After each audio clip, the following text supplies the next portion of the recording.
Indonesia masih berjuang menghadapi pandemi COVID-19. Jadi payah pemerintah dan masyarakat terlihat nyata. Memilih abai tidak menjadi pilihan tepat yang dipilih oleh pemerintah, termasuk yang dilakukan oleh Universitas Negeri Jakarta. Berbagai tindakan demi tindakan dilakukan olehnya dalam mengatasi pandemik ini. 2 tahun dilanda pandemik, UNJ bisa apa?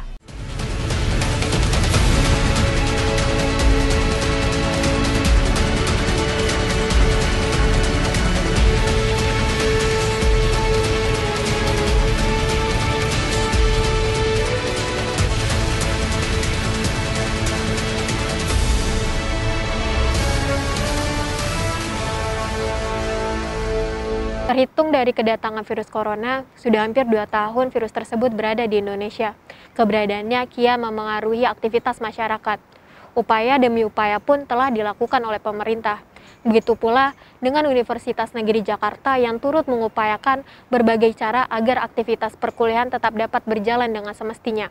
Salah satunya yaitu ultimatum perihal peningkatan kewaspadaan dan pencegahan penyebaran virus corona yang dikeluarkan oleh UNJ. Berlakunya himbauan tersebut direalisasikan dengan adanya perubahan segala aktivitas perkuliahan menjadi pembelajaran jarak jauh.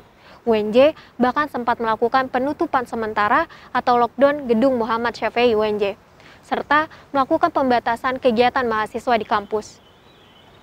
Lantas, apakah usaha yang dilakukan tersebut berjalan secara efektif?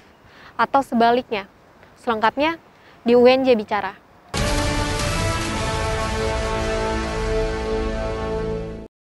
Apa kabar, Pak? Alhamdulillah sehat walafiat, Mbak. Alhamdulillah. Jadi UNJ tentu saja telah mengupayakan berbagai cara dalam menghadapi pandemi COVID-19. Berdasarkan surat edaran yang memberlakukan pembatasan kegiatan mahasiswa di kampus, ada beberapa hal yang ingin kami tanyakan, Pak. Pertama, apakah kebijakan terhadap pembatasan kegiatan di kampus sudah berjalan sesuai aturan, Pak? Iya, jadi secara umum memang kita sudah melaksanakan semua yang digariskan di dalam kebijakan pemerintah atau kementerian. Yang utama adalah pembelajaran secara daring untuk semua jenis mata kuliah, ya. Jadi baik teori maupun praktek pun kita sekarang ini daring. Tetapi kalau ada yang memang sangat dan tidak bisa digantikan dengan praktikum, maka praktikum itu dilaksanakan tapi dengan ketentuan yang sangat ketat. Tetapi dalam masa pemberlakuan PPKM yang sekarang sudah memasuki minggu keempat, ya, minggu keempat kalau tidak salah, karena sudah ada perpanjangan lagi, mungkin kelima, ya, sekarang sudah kelima, ya. Jadi kami tidak memberlakukan luring lagi, jadi praktik pun tidak ada. Kegiatan-kegiatan bimbingan, kemudian ujian, semuanya juga online. Kemudian juga riset-riset juga menggunakan data-data sekunder ataupun kalaupun survei itu semuanya online. Jika terpaksa barangkali karena tidak memungkinkan, maka penelitian laboratorium diperbolehkan dengan prokes yang ketat. Saya kira begitu, Mbak.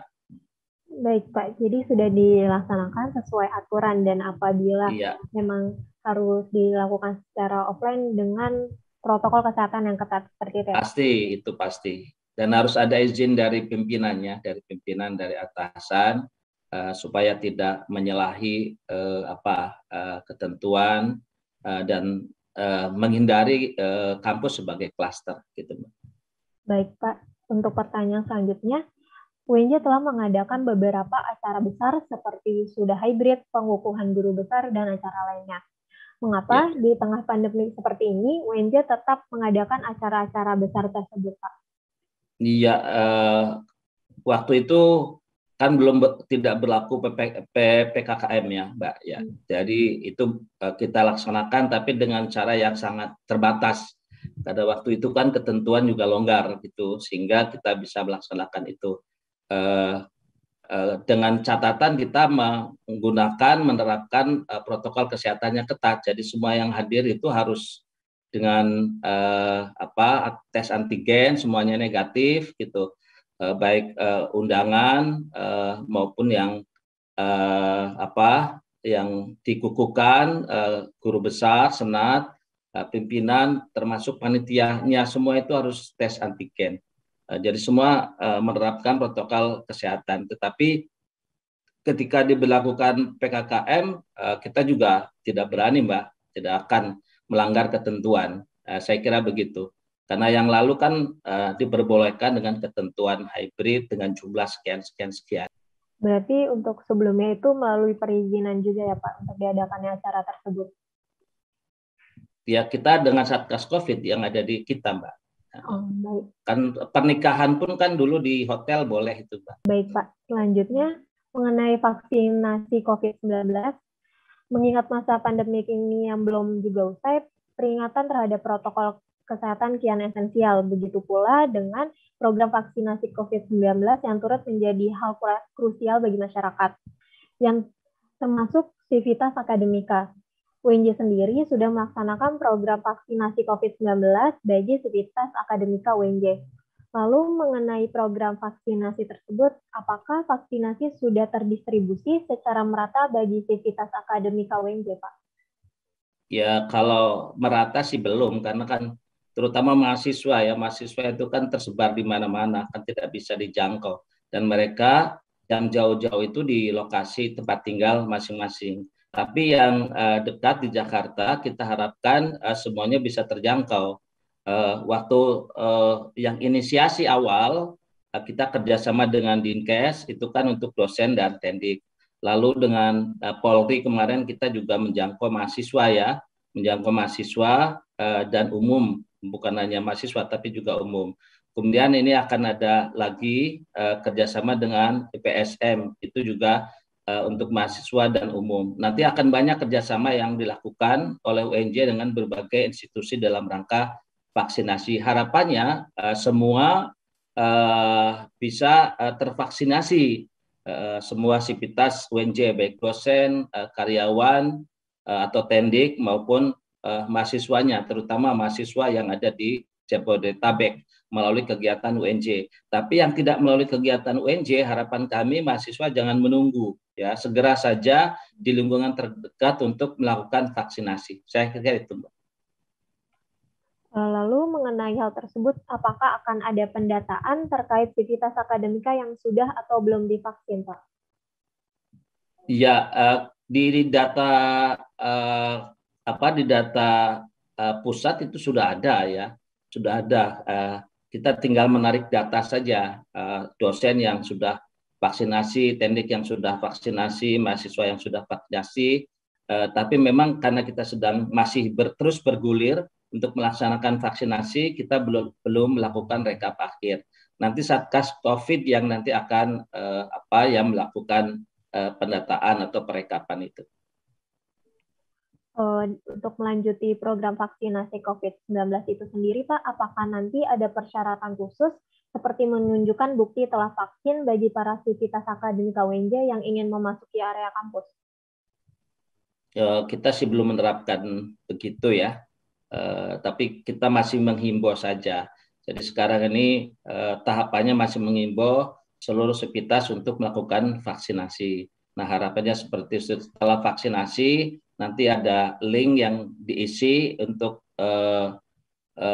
mendata, mengidentifikasi yang sudah tervaksinasi dengan upload bukti vaksinasinya pertama dan kedua. Saya kira gitu, Mbak.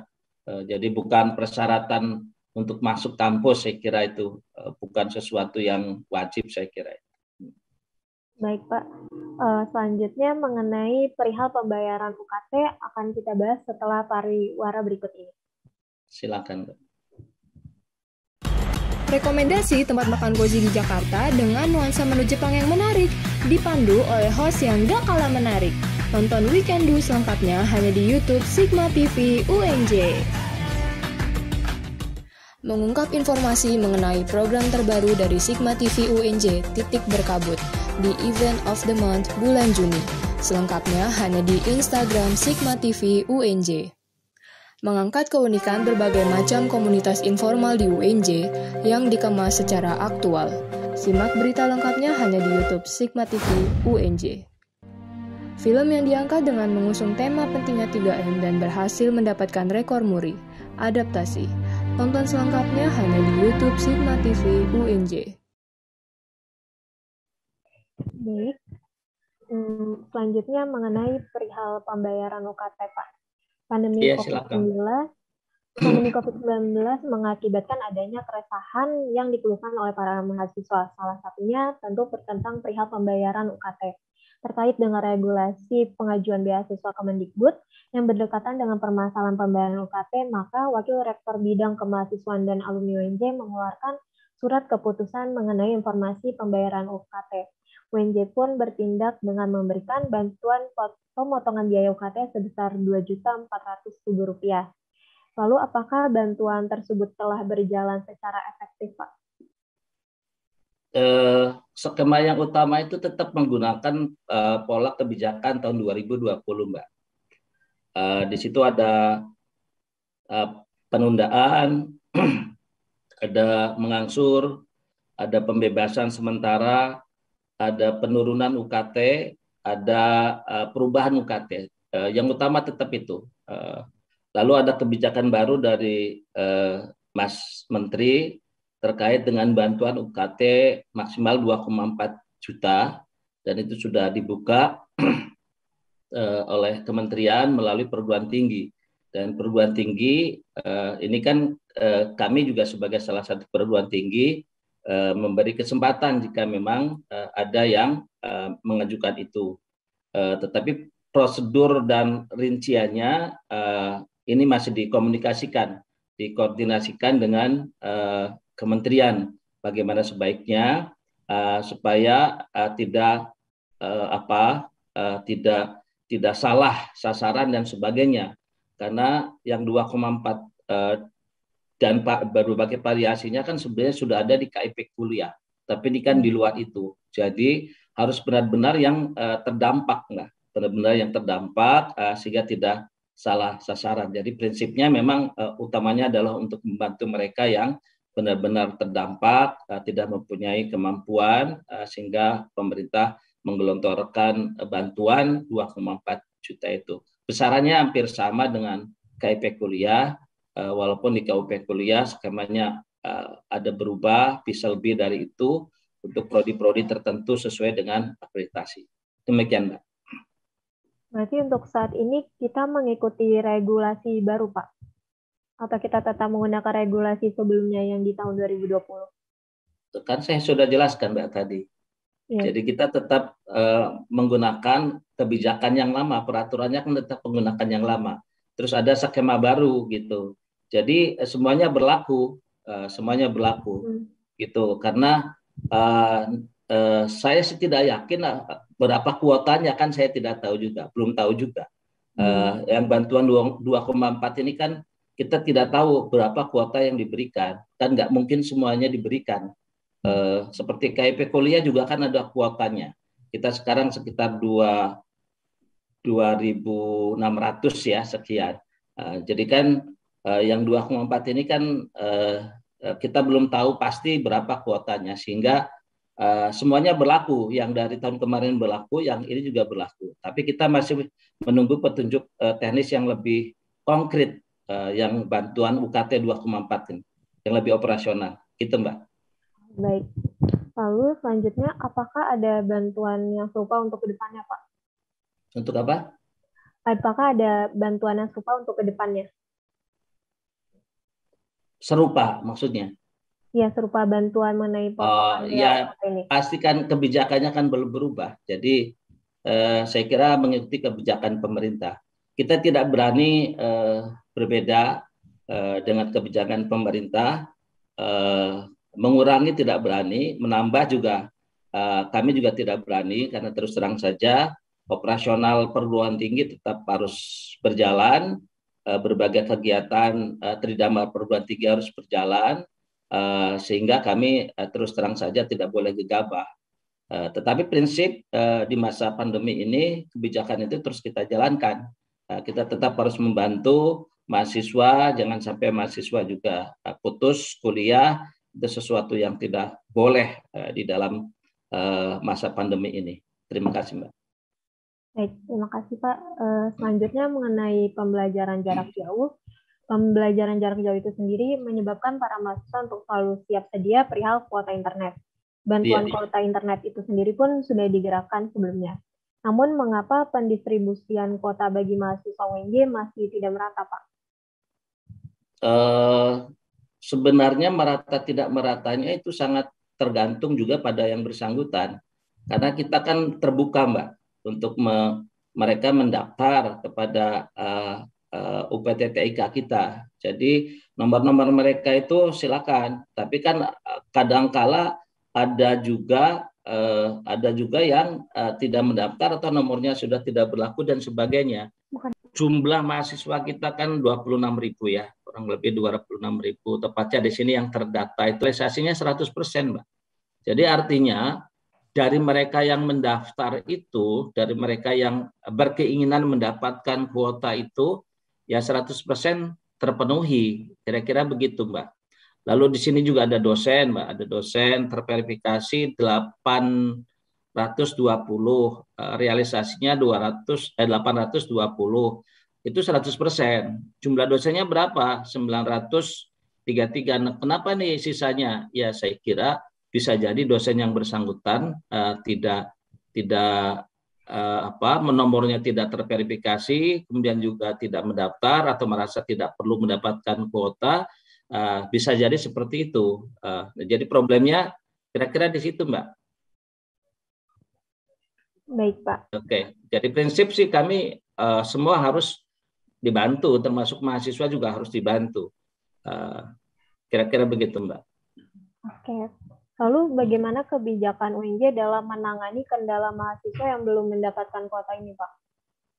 Ya, kalau kami kan tetap memberi kesempatan membuka kepada mahasiswa untuk misalnya yang awal saja, yang ketika mau yang dibantu oleh UNJ sendiri, kami memberi kesempatan mahasiswa itu ganti nomor ya, supaya nomornya itu efektif gitu, bisa terverifikasi.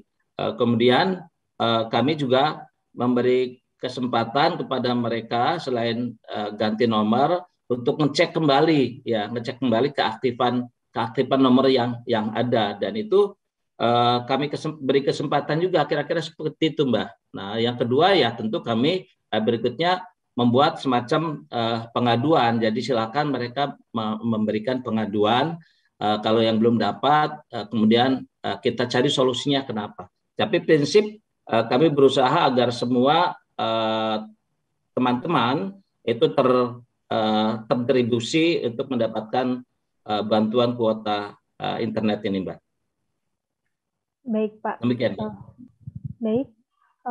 Selanjutnya kita ada pertanyaan dari sesi live chat YouTube-nya, Pak. Untuk pertanyaannya, apakah ada rencana untuk UNJ menjadi PTNBH di masa pandemi ini, Pak? Ya, kalau sekarang sih kita fokus untuk pembenahan internal dulu ya. Selain juga untuk penyiapsiagaan tentang bagaimana menangani COVID itu. Prinsipnya itu dulu, Pak, bahwa upaya-upaya nanti ke PTNBH itu nanti kita akan bisa teruskan ketika memang kondisinya sangat memungkinkan. Jadi sekarang ini kita recovery dulu lah, atau saya kira bagaimana menangani COVID ini supaya bisa cepat selesai. Kita membantu mendukung pemerintah. Fokusnya ke situ dulu, Mbak.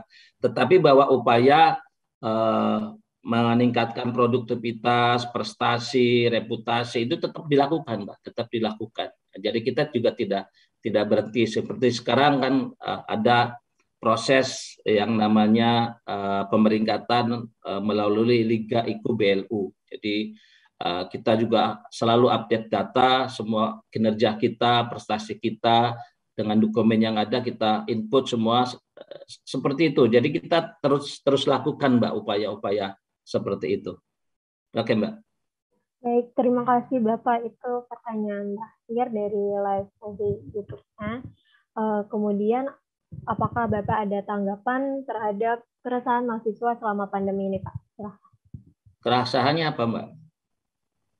Keresahan mereka dari yang di atas, dari kuota, mungkin perihal UKT, gitu-gitu, Pak. Oh iya, jadi kami sudah ada kantor humas ya, kantor humas dan informasi publik. Jadi kalau ada keluhan, kalau ada keresahan dan sebagainya, silakan sampaikan melalui humas. Kita sudah punya webnya dan itu ada prosedurnya dan sebagainya. Sampaikan saja melalui itu, kami nanti akan tangani dengan baik berbagai keresahan. Tapi prinsip kalau tentang kuota dan sebagainya, saya kira bisa langsung ditangani itu oleh kantor WR4, WR1 dan task force yang ada, karena itu saya kira harus segera dilakukan. Karena sebentar lagi juga akan berlaku ya, bulan September. Saya kira ini semua yang bermasalah pada yang lalu, karena kan jumlahnya lumayan banyak itu. Dari 26.000, 19.000 sekian, berarti kan sekitar 6.000 lebih ya, 6.000 lebih tidak menerima kuota tersebut. Ini kan sangat disayangkan. Jadi oleh karena itu, tapi kalau memang mampu, orang tuanya mampu ya, tidak perlu juga harus berusaha mati-matian kalau mampu ya, karena kita juga membantu negara biar anggaran yang ada bisa digunakan untuk yang lain-lain. Saya kira gitu, Mbak. Baik, Pak. Terima kasih sebelumnya. Untuk kesimpulan pada perbincangan kita hari ini, UNJ sendiri telah melaksanakan kebijakan sesuai aturan yang dikeluarkan seperti kuliah daring. Akan tetapi apabila ada yang memang harus dilaksanakan secara luring, itu sendiri diberlakukannya protokol kesehatan secara ketat. Lalu mengenai kuota dan yang belum merata, ini karena mahasiswa itu tersebar berbeda-beda dan itu juga mempengaruhi vaksinasi COVID-19 kita.